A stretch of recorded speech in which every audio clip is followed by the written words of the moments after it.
وأبلني أحد بان كير رنتنا ويصبح أبت معان كراحة سقف كلاف كي يكجر دعوانا يو كلا هو سنة just now إنه دعوانا يو لكن رنت ويصبح وأنا الأجانا تتكو لن ويأجانا يا رنت أبت معان إن شاء الله دعاء الإدماء وأنت عن جبوتي كإيمانا يو كلي أنت رنت لقى أجانا جبوتي أنت عن كإيمانا واي رنت أنت لقى أجانا يا حقيقة وح أنقرنا يا ملا بابا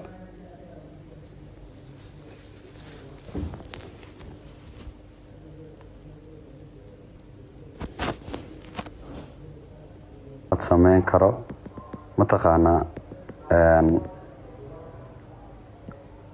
horta hadda inaan arrimaha familkayga iyo noloshayda iyo inagala hadlo uma soo galin mana ka hadlay hadda taas iga sugaysiin waa goonidiina waa sugi kartiin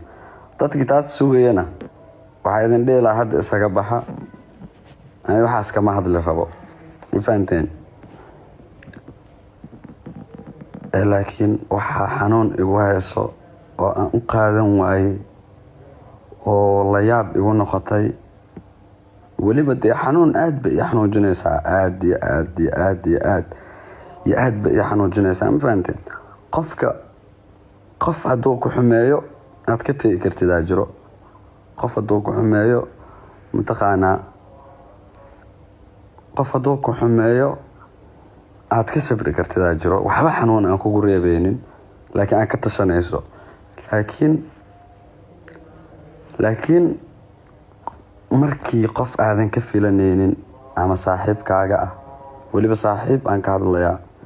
markuu ku khiyaano ku sameeyo waliba saaxiib isla soo ceeshteen oo ceesh idinka dhaxeeyay saaxiibtinimo idinka dhaxeysay waliga aad ku xadgudbin wanaagiisa inaad raadiso maahane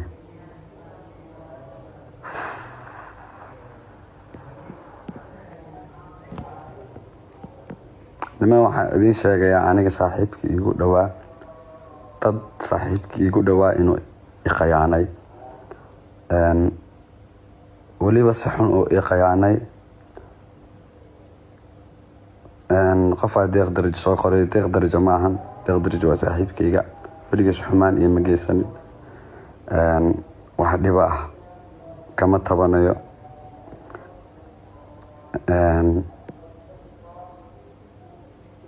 laakiin asxaab nin shaqo ayna wada dhaxmartay saaxiibtinimo ayna dhaxmartay wanaag iyo walaalnimo uu naga dhaxeeyay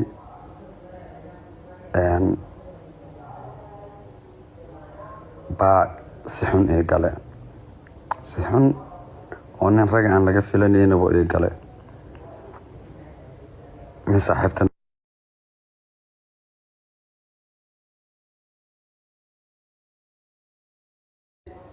keligayga markaa fikire haddana waxa ii soo baxday asxaabtayda iyo faniskayga inaan waqti la qaato oo aana u sheego mataqaanaa inuu jirka ii gubanayo oo zaid weliba uu ii gubanayo ma fahanteen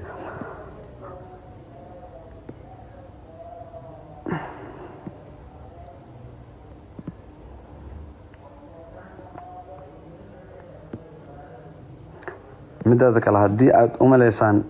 dadka social media ku jiro asxaabta oo barnaamijyada waxaas isla dhigo oo mataqaanaa isla soo heesa haddii rabaan barnaamijyada isla soo dhigo YouTube mataqaanaa kasoo wada shaqeeyo qaarkood youtubera haddii yihiin xataa qasab maaha in mataqaanaa dadka hortooda saaxiib waa lagu yahay dadka hortooda wanaag uu ka dhaxay mataqaanaa dadka uu ka dhaxay karaa laakiin aniga ka shakhsi ahaan weligii qof saaxiib aan ka dhigtay inaa xumeeyo iskuma dayin mana xumeynin haddii aan ka dareemo inuu qofkaas xumeeyana dee waa ka tashan jiray maanta nin isku filana ahay mataqaanaa